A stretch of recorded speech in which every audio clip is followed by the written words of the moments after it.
versículos deste belo capítulo de Romanos, é um dos capítulos mais precioso e mais esclarecedor que nós temos na Bíblia Sagrada, é Romanos capítulo 5. Esse texto tem sido estudado de maneira muito séria por grandes pensadores da igreja, como Agostinho, como João Calvino, como Martinho Lutero, como John Wesley. Todos eles, além de meditar, escreveram muitas páginas acerca deste belo capítulo de Romanos, capítulo 5. Mas vamos ler apenas o final deste capítulo, do versículo 31 até o versículo 39. E vamos permanecer com as Bíblias abertas para a meditação na palavra. Muito bem, Romanos capítulo 5, ou capítulo 8, amém. Diz capítulo 5? Como? Duas vezes, me perdoe. Capítulo 5 é precioso, mas é o capítulo 8, versículo 31 e 39, que são esses dois capítulos, capítulo 5 e 8. Capítulo 8, versículo 31 a 39.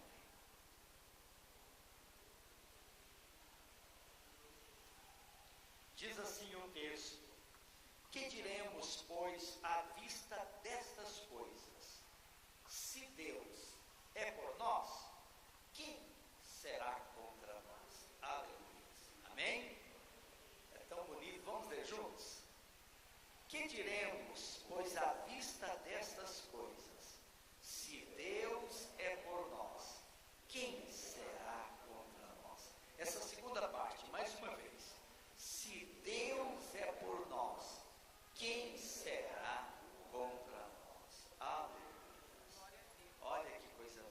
Aquele que não poupou o seu próprio filho, antes por todos nós o entregou, porventura não nos dará graciosamente com ele todas as coisas?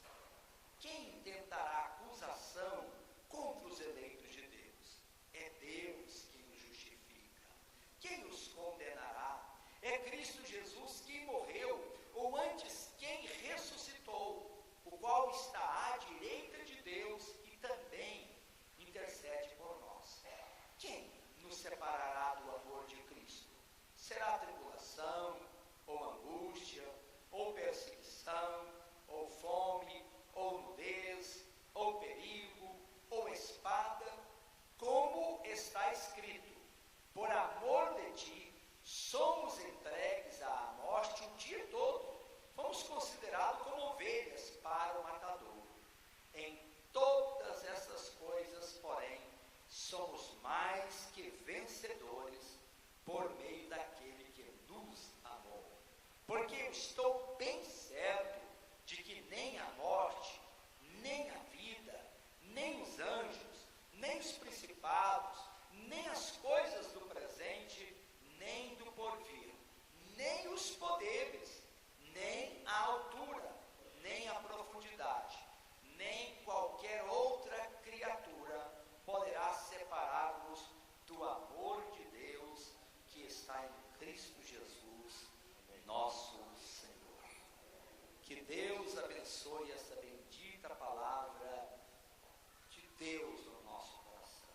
Meus queridos irmãos, o nosso amor a Deus, o nosso amor ao Senhor Jesus Cristo, ele praticamente nem merece ser mencionado diante da grandeza, da imensidão do amor de Deus para conosco. Amor, conforme escreveu o apóstolo São Paulo, amor que excede qualquer largura, qualquer comprimento, qualquer altura, qualquer profundidade, que está além de qualquer imaginação humana, é este amor de Deus para conosco. E quando, queridos irmãos, nós lemos e entendemos na palavra de Deus, nas escrituras sagradas, vão nesse grande amor que o Senhor tem para nós, e as provas apresentadas na escritura sagrada sobre a certeza deste amor, o texto que nós lemos aqui, eu estou usando a Bíblia atualizada,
para que todo que nele crê não pereça, mas tenha a vida eterna. O Filho amado, qual o Pai diz: esse é o meu Filho amado, em quem a minha alma se compraz. Aquele Filho que estava com Deus na eternidade, e a Bíblia Sagrada começa no Evangelho de João, que Deus criou todas as coisas através dele, porque no princípio era o Verbo estava com Deus, e o Verbo era Deus. Todas as coisas foram feitas por meio dele, ou através dele, e sem ele nada do que foi feito se fez. Este Filho unigênito de Deus, Deus então amou este mundo, e ele não poupou o seu próprio Filho, antes por todos nós o entregou. E agora Paulo diz: porventura não nos dará graciosamente com ele todas as coisas? Se Deus deu o próprio Filho para morrer por nós na cruz do Calvário, pergunta Paulo, porventura não nos dará juntamente com Cristo Jesus todas as coisas? Não pode haver sombra de dúvida. Muitas pessoas têm grande dificuldade de acreditar no perdão de Deus, na salvação de Deus. Às vezes pessoas que frequentam a igreja dizem: mas nós não podemos ter certeza do perdão, não podemos ter certeza da salvação, da vida eterna, pois nós pecamos, nós somos pecadores. Mas, meus queridos, se Deus não poupou o próprio Filho, se Deus não negou o seu Filho, mas antes entregou por nós para morrer lá na cruz do Calvário, será que Deus nos negará o perdão? Pois se o Jesus, o Filho, foi à cruz, foi exatamente para nos conceder a bênção gloriosa do perdão. Então esta é a prova, uma prova realmente indiscutível do grande amor, a doação do Filho de Deus. E o verso 33 diz: quem intentará acusação contra os eleitos de Deus? É Deus quem os justifica. Então essa doação do Filho é essa certeza absoluta. Daí o texto de Romanos capítulo 5, que descreve de maneira gloriosa esse amor de Deus, principalmente do versículo 5 até o versículo 8 de Romanos capítulo 5. Se você quer voltar a sua Bíblia um pouquinho, volta aí para Romanos capítulo 5, dos versículos 5 até o 8, mas até o 11 é de uma beleza extraordinária. Romanos 5, o verso 5 diz: ora, a esperança não confunde, porque o amor de Deus é derramado em nosso coração pelo Espírito Santo que nos foi outorgado. O amor de Deus é derramado no nosso coração pelo Espírito Santo que nos foi outorgado. E Paulo continua dizendo: porque Cristo, quando nós ainda éramos fracos, morreu a seu tempo. Olha por quem que ele morreu. Morreu pelos ímpios. Ele não morreu pelos bonzinhos, pelos santos, pelos perfeitos. Ele morreu pelos ímpios. Agora Paulo disse: dificilmente alguém morreria por um justo, pois poderá ser que pelo bom alguém se anime a morrer. Mas Deus prova o seu próprio amor para conosco pelo fato de ter Cristo morrido por nós, sendo nós ainda pecadores. Deus prova, amém? E prova concreta, prova absoluta. Se você não tem dúvida desta prova, olha para a cruz, para Cristo Jesus, o Filho de Deus. Ali na cruz, esta prova realmente. Ele prova o seu próprio amor para conosco pelo fato de ter Cristo morrido por nós, sendo nós ainda pecadores. Logo, muito mais agora,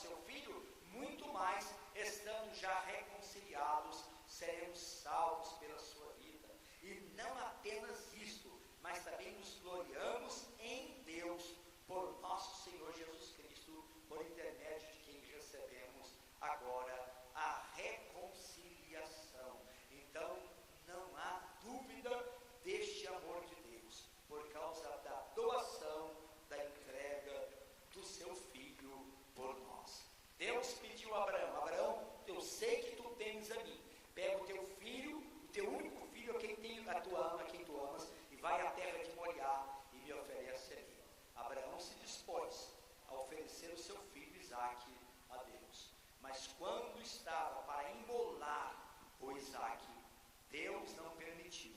O Senhor bradou dos céus através do seu anjo, dizendo: Abraão, Abraão, não faça tal coisas, porque agora sei que tu temes a mim, porque não negaste o teu filho, teu único filho, a quem tu amas. Em ti será bendita todas as famílias da terra. Não negaste o teu filho, teu único filho, a quem tu amas. Deus não negou o seu único filho, o seu filho a quem ele ama, antes por todos nós o entregou. Não há dúvida, meus queridos irmãos, diante da doação do Filho de Deus, não tem jeito de duvidarmos deste amor maravilhoso do Senhor por nós. Deus amou, e amou tanto que deu. E a doação, meus queridos irmãos, que tem como centro o Calvário, a cruz de Cristo, Jesus na cruz de Cristo, lá, derramando não uma gota de sangue, mas derramando todo o seu precioso sangue, dando a sua vida para nos dar essa salvação preciosa. Você pode agradecer a Deus e Senhor, muito obrigado. Diz, Senhor, muito obrigado pelo teu filho, teu único filho, lá na cruz do Calvário. Aleluias, glória a Deus.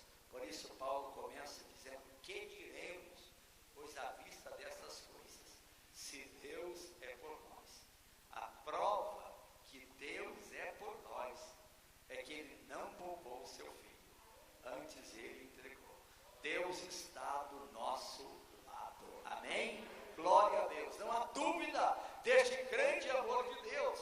Mas o versículo 33 que eu li, o 34, outra prova além da doação divina, é o que a teologia chama e o texto chama a eleição. Olha o versículo 33, diz: quem tentará acusação contra os eleitos de Deus? É Deus quem os justifica. Quem tentará acusação contra os eleitos de Deus? É o próprio Deus que declara justificado, é o próprio Deus que declara esses eleitos perdoados. Louvado seja o Senhor da glória. Paulo começa a sua carta aos Efésios, no versículo 3, dizendo: bendito o Deus e Pai de nosso Senhor e Salvador Jesus Cristo, que nos tem abençoado com toda sorte de bênçãos espirituais nas regiões celestes em Cristo. E depois diz: assim como nos escolheu nele, em Cristo Jesus, antes da fundação do mundo, para sermos santos e irrepreensíveis perante ele, e em amor nos predestinou para ele, para a adoção de filhos por meio de Jesus Cristo, segundo o beneplácito de sua vontade. Aleluia. A doutrina da eleição é uma doutrina muito bonita nas Escrituras. Tem duas doutrinas muito bonitas na Bíblia Sagrada e que os homens têm enfeiado essas doutrinas. É a doutrina da eleição e a doutrina da predestinação, porque há um mistério na doutrina da eleição e na doutrina da predestinação que nós não conseguimos entender.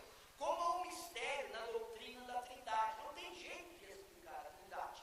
Deus é um, mas três: o Pai, o Filho e o Espírito Santo. O Pai não é o Filho não é o Pai não é o Espírito Santo não é nem o Pai e nem o Filho. Então nós temos que crer num triteísmo, em três deuses, mas a Bíblia não ensina que existe três deuses. Existe um Deus em três pessoas: do Pai, do Filho, do Espírito Santo. É um mistério isso aí. Mas por que nós cremos na doutrina da Trindade? Porque ela está revelada na Bíblia Sagrada. O Pai, o Criador, o Pai criou todas as coisas através do Filho. O Pai enviou seu Filho ao mundo. O Filho morreu por nós na cruz do Calvário. O Filho disse para os discípulos: eu não vou deixar vocês órfãos, eu enviarei outro Consolador para estar com vocês todos os dias, o Espírito Santo, que o mundo não pode receber. Então as três pessoas, elas são claras na Escritura Sagrada, mas nós temos que ficar apenas com a revelação da Bíblia.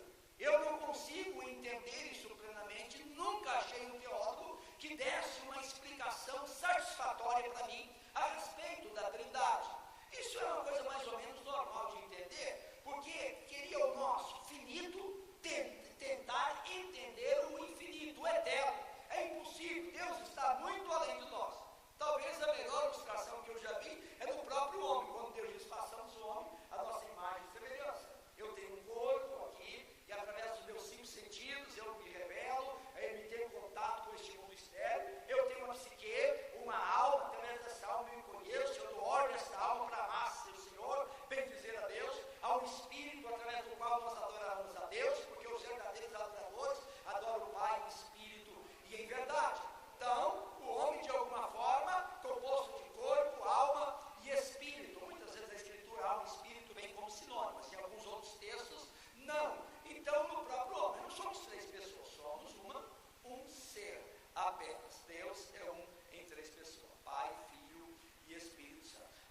da predestinação, como é que Deus nos predestinou em Cristo Jesus antes da fundação do mundo? Quem são esses predestinados? Até onde vai o livre-arbítrio do ser humano, o desejo de escolha ou não há? E a Bíblia não entra muito nessa questão, mas a doutrina da eleição e da predestinação é maravilhosa. Jesus disse: muitos são chamados, mas poucos são os escolhidos. Quem são esses escolhidos? São aqueles que ouvem a mensagem do Evangelho, entendem a mensagem do Evangelho, abrem o coração para receber o Senhor Jesus. Daí você é um eleito, você é um predestinado. A doutrina da eleição e da predestinação, ela está na Escritura Sagrada para trazer conforto para os filhos de Deus, e não para trazer confusão na cabeça das pessoas, mas para trazer conforto ao nosso coração. Saber,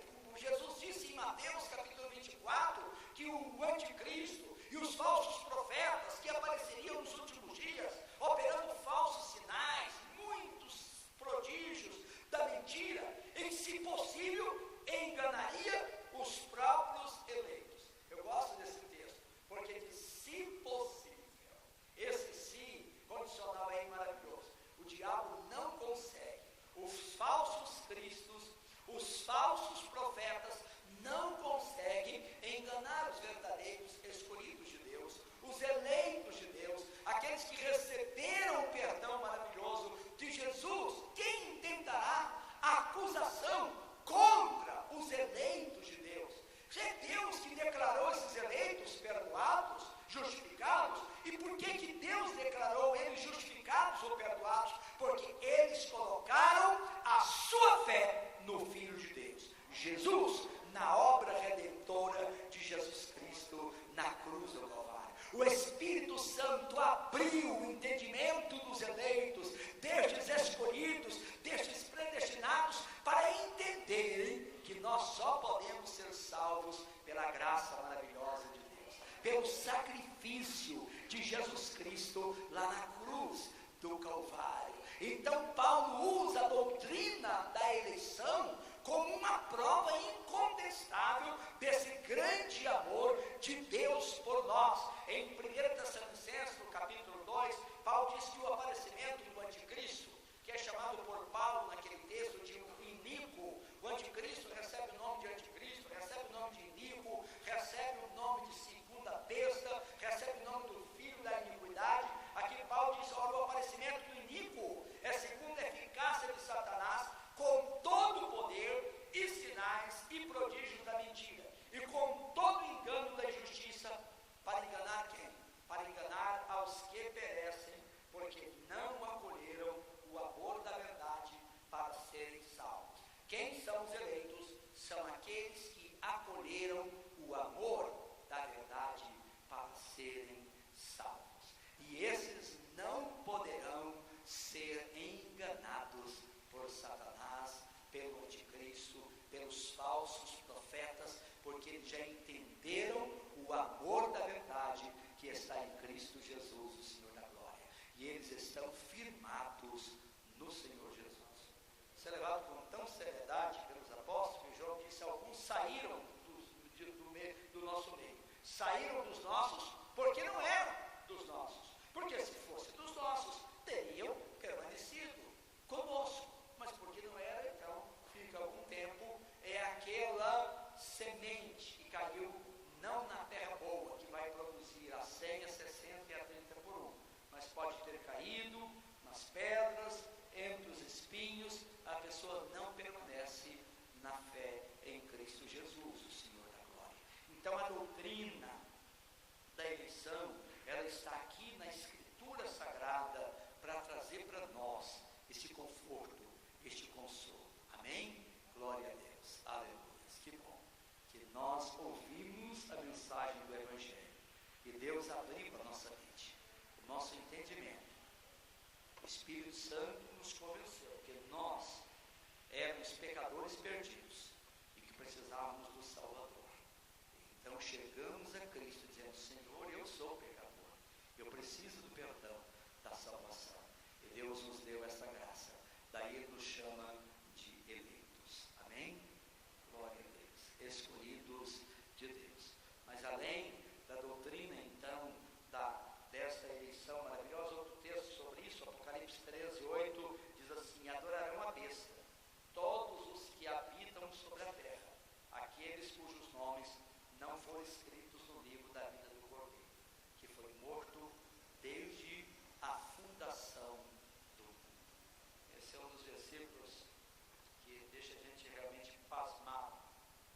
desse amor de Deus. Essa expressão Cordeiro de Deus que foi morto antes da fundação do mundo. Tem muita gente que pensa que o pecado na história da humanidade, a morte de Jesus, é um acidente, alguma coisa que Deus planejou de última hora. Há uma doutrina muito perigosa que é ensinada hoje em alguns seminários do chamado universalismo, certo? Outros chamam de teologia do processo, e ela é muito perigosa, porque o teólogo que criou essa teologia, um homem maravilhoso, mas com certos desvios, ele diz que Deus não sabe todas as coisas. Deus para saber, ele tem que vir, ele tem que descer. Eles gostam de usar muito o texto lá de Êxodo, quando diz que Deus ouviu o clamor do povo lá do Egito, então Deus desceu para ver. Então Deus, para ver, para saber, ele tem que estar perto. Essa é uma doutrina estranha, porque nega um dos atributos de Deus chamado de onisciência. Deus conhece tudo. Deus nunca é pego de surpresa. Você está achando que Deus não sabia da possibilidade de Adão e Eva pecar? É lógico que ele sabia. E aí vai a extensão do amor de Deus. Deus cria Adão e Eva com a possibilidade deles pecarem, e se eles pecassem, o Cordeiro de Deus tinha que ir à cruz para pagar o preço da salvação. E assim mesmo Deus resolveu criar um ser livre, um ser com livre-arbítrio, desejo, possibilidade de escolher entre o bem e o mal. Porque Deus não queria criar um robô, um computador, uma máquina, uma coisa que você programa, mas um ser livre. Mesmo que isso custasse, porque Deus queria criar alguém à sua imagem e à sua semelhança. Por isso o Cordeiro de Deus diz, foi morto antes da fundação do mundo. Aí está a grandeza deste amor de Deus por nós, queridos. Deus não foi pego de surpresa com o pecado de Adão e Eva, com o pecado de ninguém. Deus sabe todas as coisas, e o que a Bíblia ensina é que Deus conhece tudo. Agora Deus não cria um determinismo, um fatalismo. Então, se Deus sabe tudo, Deus planejou tudo, tem que ser tudo assim. Então é inevitável alguma coisa. Não, não é assim. É que Deus dá as possibilidades. Se você escolher esse caminho, o resultado será isso. Se você escolher esse caminho, o resultado, as consequências serão estes. A decisão é da pessoa. Se o homem não desobedecesse a Deus, ele entraria na glória sem passar por essas experiências da enfermidade, da morte, de muita tristeza que o homem passa hoje. Ele, depois de viver muitos anos aqui na terra, de multiplicar, de frutificar, de encher a terra, Deus ia trasladar, Deus ia tirar o homem do estado físico para o estado espiritual, sem a experiência dolorosa da morte. Então o homem escolheu outro caminho, e esse caminho custou a morte de Jesus, mas mesmo assim, Deus sabe de todas as possibilidades, Ele conhece tudo. Louvado seja o Senhor. Isso é bonito, não é? Estou quase dando uma aula de teologia aqui hoje na pregação, mas é algo precioso que esse texto trata de maneira maravilhosa. Mas além da doutrina da eleição, a doutrina da justificação está presente. Depois de dizer no verso 33, quem tentará acusação contra os eleitos de Deus? É Deus quem os justifica. Isso é algo maravilhoso. É Deus que nos declara justificados. É Deus que nos declara perdoados. Daí não tem, meus queridos irmãos, outra instância para o diabo recorrer. Porque é lá na última, é no Supremo, amém? É na última instância, é o Todo-Poderoso que nos declara perdoados, que nos declara inocentes, livres. Então não tem jeito do diabo apelar, não tem mais possibilidade de nenhuma apelação. É Deus que nos declara perdoados, é Deus que nos declara justificados.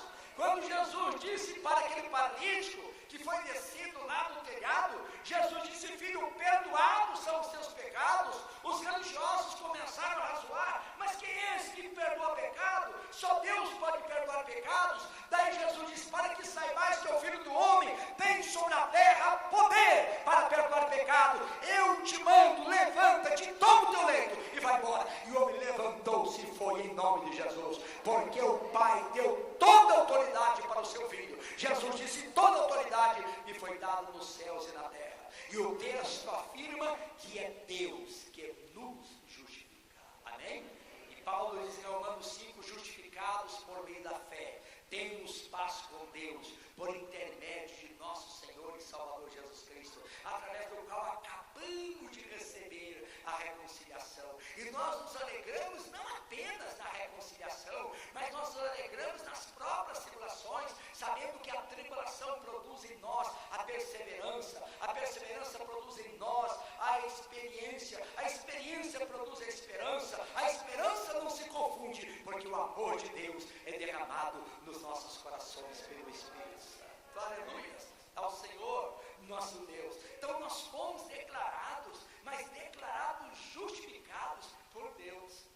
Como é lindo as palavras do apóstolo São João, na sua primeira carta, no capítulo 2, a partir do versículo 1, ele diz assim: filhinhos, aleluia, filhinhos meus, essas coisas vos escrevo, para que não pequeis. Se todavia alguém pecar, nós temos advogado junto ao Pai, Jesus Cristo justo, e Ele é a propiciação pelos nossos pecados, e não apenas pelos nossos, mas pelos do mundo inteiro. Deus tem salvação, irmãos, para o mundo inteiro, a esperança para o mundo inteiro. Daí o desafio da igreja de ir pregar o evangelho a toda criatura, daí o desafio para a igreja de ir fazer discípulos de todas as nações, de levar homens e mulheres a ouvir a mensagem do evangelho, porque nós temos um paráclitos, nós temos um advogado junto ao Pai. Quem é esse advogado?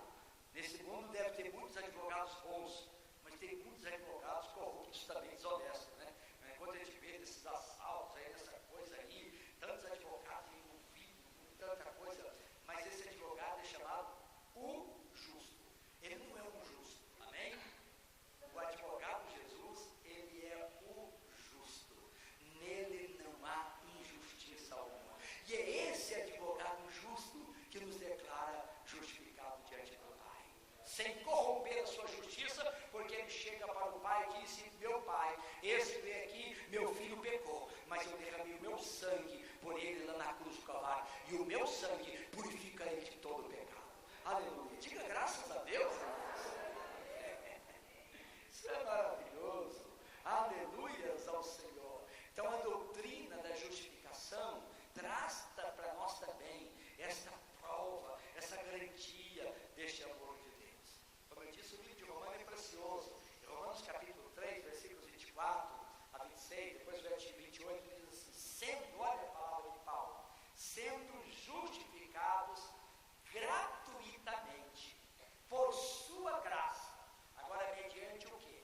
Mediante a redenção que há em Cristo Jesus, a quem Deus propôs no seu sangue, como propiciação mediante a fé, para manifestar a sua justiça, por ter Deus, na sua tolerância, deixado impunes os pecados anteriormente cometidos, tendo em vista a manifestação da sua justiça no tempo presente, para ele mesmo ser justo e o justificador daquele que tem fé em Jesus.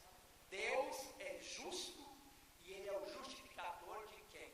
Ele é o justificador daquele que tem fé em Jesus.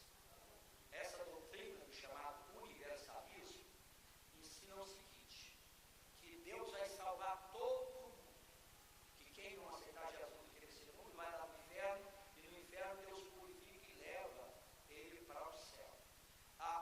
Que a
Será tribulação? Responda, não. Será angústia? Não. Será perseguição? Não. Será fome? Será nudez? Será o perigo? Será a espada? Não. Não e não. Como está escrito, disse Paulo, por amor de ti, fomos entregues à morte o dia todo e fomos considerados como ovelhas para o matadouro. Em todas essas coisas, porém, somos mais que vencedores por meio daquele que nos amou. Aleluia. Aleluia. Aleluia. Eu vi esse relatório esses dias, eu não sei, mas mais ou menos, eu não sei, mais de 50 mil pessoas morrem, parece, por ano por causa de Cristo Jesus. Todos os dias morrem pessoas, mas não tem nudez, não tem espada, não tem morte, não tem angústia, não tem fome, não tem nada que é capaz de separar um eleito da sua fé em Cristo Jesus. Amém? Glória a Deus. Aleluia. E agora o apóstolo São Paulo continua aqui nos versículos de número 38 até 39. Agora nesse versículo Paulo cita 10 coisas que alguns poderiam pensar que elas poderiam nos separar do amor de Deus. Mas ele afirma, porque eu estou bem certo, olha aqui, de que nem o quê?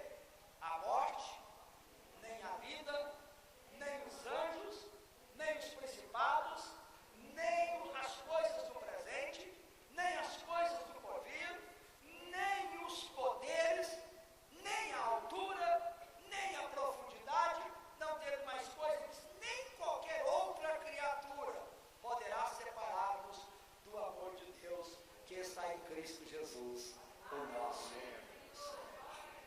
Por isso o poeta cantou dizendo, seguro estou, sim, pela fé, guardado em meu Jesus. Amém? Nós estamos realmente seguros, meus queridos irmãos. Há um pensamento anônimo que diz, a prova do amor está em sua capacidade de sofrer pelo objeto de sua afeição. Ele sofreu por nós na cruz do Calvário. Disse, a minha alma está profundamente triste até a morte, para nos conceder essa graça.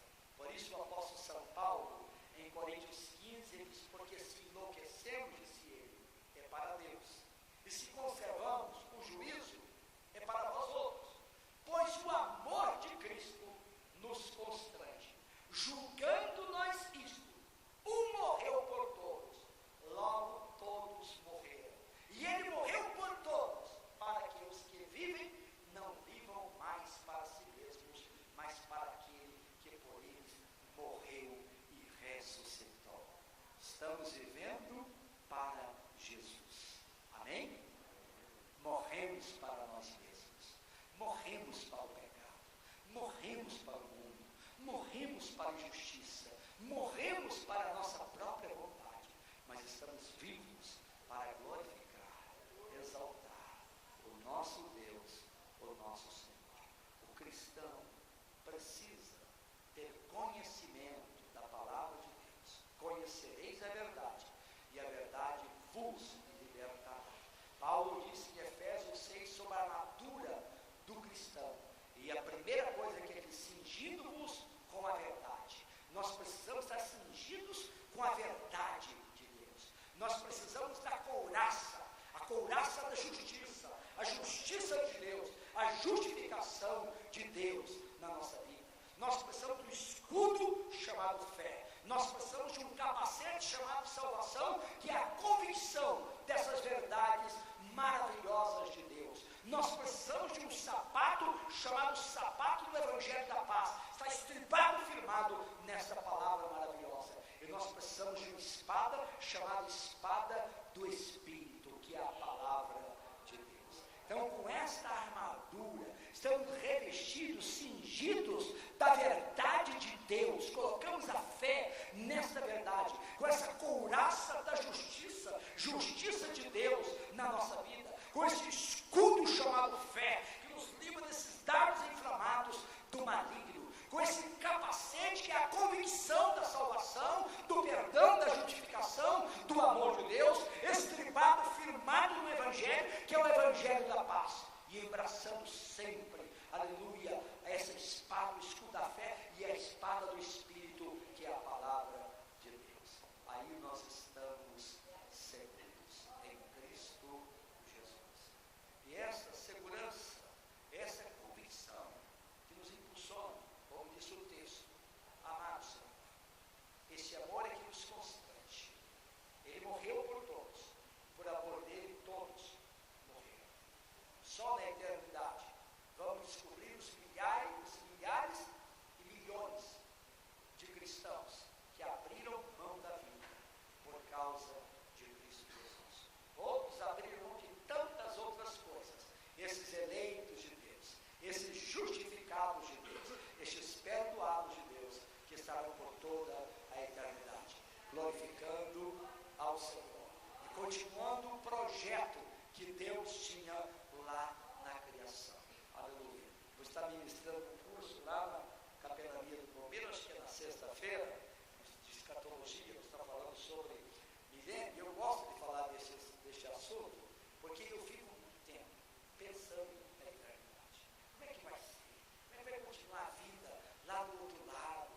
O nosso corpo, como é que vai ser esse corpo que eu vou ressuscitar? Tem alguma semelhança com esse não? Se eu morrer velhinho, será que eu vou ressuscitar velhinho? Se alguém morreu criança, vai ressuscitar criança? Eu fico pensando nessas coisas, porque a Bíblia diz assim, ó, se fostes sepultado com Cristo, buscai as coisas lá do alto, onde Cristo vive assentado à direita de Deus. Pensai nas coisas lá de cima, não nas que são aqui da terra, porque morreste, a vossa vida está oculta juntamente com Cristo. E quando Cristo, que é a vossa vida, se manifestar, nós manifestaremos com glória, em glória com o Senhor. Então eu gosto de ficar fazendo especulações sobre isso, sobre a eternidade, porque é precioso, porque essa convicção que nós temos, irmãos, a riqueza espiritual, e essa convicção nos leva a uma vida de obediência, nos leva a uma vida de pureza, de santidade, nos leva a uma vida de serviço para Deus, ter desejo de pregar o Evangelho, levar outras pessoas a conhecer a Deus. Essa vida leva uma vida de desprendimento, de libertar do dinheiro, do conforto, das coisas materiais, para servir ao Senhor, nosso Deus. Aleluia. Porque não há altura, não há profundidade, não há poder, não há absolutamente nada que pode nos separar. Amém? Vamos estar aqui domingo? Amém. Vamos trazer mais 3? Amém? Tem convite ainda, irmão? Eu tenho 2 aqui, eu posso ceder um e ficar só com, tá bom? Amém. Glória a Deus. Nós vamos orar ao Senhor. Eu espero que todos que estão aqui já entregaram a sua vida a Jesus, já firmaram a sua aliança com Jesus, através do batismo, já abriram mão do pecado, das coisas dessa vida para servir o Senhor. Que adianta o homem ganhar o mundo inteiro, se ele perder a sua alma, a sua vida. A vida é que é ilusória, é tão passageira, mas tão passageira, que o escritor sagrado comparou como um breve pensamento. O pensamento é uma coisa tão rápida. Já estou pensando lá na China, aqui, ó, no Otávio, que está indo para o mês que vem, evangelizar aquele país tão enorme. O pensamento vai rápido. Assim é a vida nossa.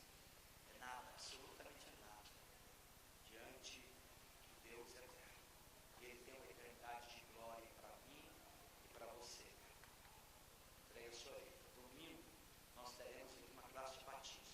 Se você quer saber mais sobre a vida cristã, sobre o batismo, vem domingo aqui. Vem assistir a aula aqui e aprender e ainda ser batizado no mês de dezembro. Amém? Começar novo ano, uma nova vida em Cristo Jesus. Vamos levantar nossa mão direita aos céus. Pai, nós queremos esse momento de todo o nosso coração, ó Deus, te agradecer por essas provas, ó Deus, tão reais do teu grande amor. A prova da doação. O Senhor não poupou o seu próprio filho, antes por todos nós o entregou.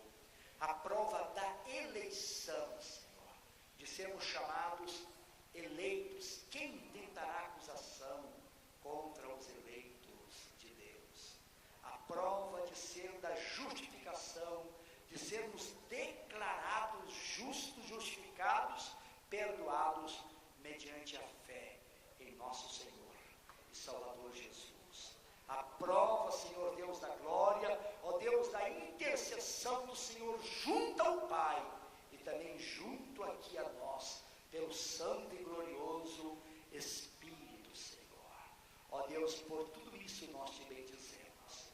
E ó Deus, e te pedimos que o Senhor nos dê a graça de sermos fiéis ao Senhor, de vivermos uma vida de pureza, uma vida de santidade, uma vida de obediência, uma vida que glorifique e exalte o teu santo nome. Nos dê a graça de sermos instrumentos para levar a fé em Jesus a todas as pessoas que o Senhor colocar no nosso caminho. Pai, não deixa perdermos as oportunidades de pregar o Evangelho, de evangelizar, de contar as boas novas para as pessoas. Abençoe a tua igreja. Se alguém entrou aqui triste nesta noite, abatido, que esta palavra, Senhor, a certeza absoluta do grande amor do Senhor, a certeza do perdão, da salvação, da justificação, da eleição, que tudo isso possa trazer conforto ao coração dos teus filhos. Abençoe, meu Deus, a tua igreja, em nome de Jesus. Amém, amém, amém. Glória a Deus. Renato, foi gravado isso aí? Compra uma fita dessa aí depois, nós não vendemos, é para preço de custo. Pode encomendar com o Renato para você dar de presente para alguém que fez isso aí, tá bom? Que não vem da igreja. Deus pode usar isso aí para tocar no coração das pessoas. Nós vamos já encerrar o nosso culto, vamos orar, agradecendo a Deus por esta noite maravilhosa. E lembrando os irmãos, ontem teve um trabalho lindo dos casais aqui, uma festa bonita, mas sobrou muito risoto, uma comida gostosa, especial aqui. Então, hoje a igreja está oferecendo, os casais estão oferecendo comida de graça. Tem para todo mundo? Pela fé, Deus multiplica. Então tá bom. Então tem risoto e também sobrou suco de uva, esse em garrafa. Daí os irmãos podem pagar o preço lá de custo da garrafa e levar em outras coisas. Então para um momento de confraternização, vamos encerrar o culto agradecendo a Deus. Amém?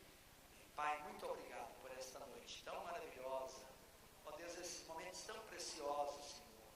Ó Deus, na tua presença, o nosso coração, Senhor, transborda de alegria, de gratidão, Senhor, pela bênção preciosa do perdão, a bênção da justificação, a bênção da salvação, a bênção da vida eterna. Aleluias ao Senhor. Ó Deus, muito obrigado. Abençoe a tua igreja, abençoe cada um dos teus filhos que o Senhor trouxe aqui nesta noite. Dê uma noite de paz, uma semana de bênçãos. Abençoe a vigília que teremos na sexta-feira. Abençoe o culto de ação de graças no próximo domingo. Abençoe a Assembleia Geral Extraordinária que teremos aqui o dia 4. Abençoe, ó Deus, o trabalho da União Feminina, Senhor Deus da glória, confraternização das suas servas. Abençoe o trabalho, Senhor, beneficente do Provida. Seja com os trabalhos da tua igreja. Abençoe o coral, a apresentação, a preparação para a apresentação do Natal, as crianças que vão apresentar no dia 11, ó Deus, o coral aqui na igreja dia 18 e no dia de Natal, que o Senhor seja abençoando, Pai, pelo teu Espírito, pelo teu poder, em nome de Jesus, nosso Senhor. Pega na mão de alguém, deixa eu impetrar a bênção apostólica, você segurando a mão de outra pessoa, amém? Que a graça de nosso Senhor e Salvador Jesus Cristo, que o grande amor de Deus, o nosso Pai, que a bendita e gloriosa consolação do Santo Espírito de Deus seja com todos nós, agora e para sempre. Amém. Amém. Dê um abraço para as pessoas que estão ao seu lado, uma boa semana para todos, em nome de Jesus. Amém.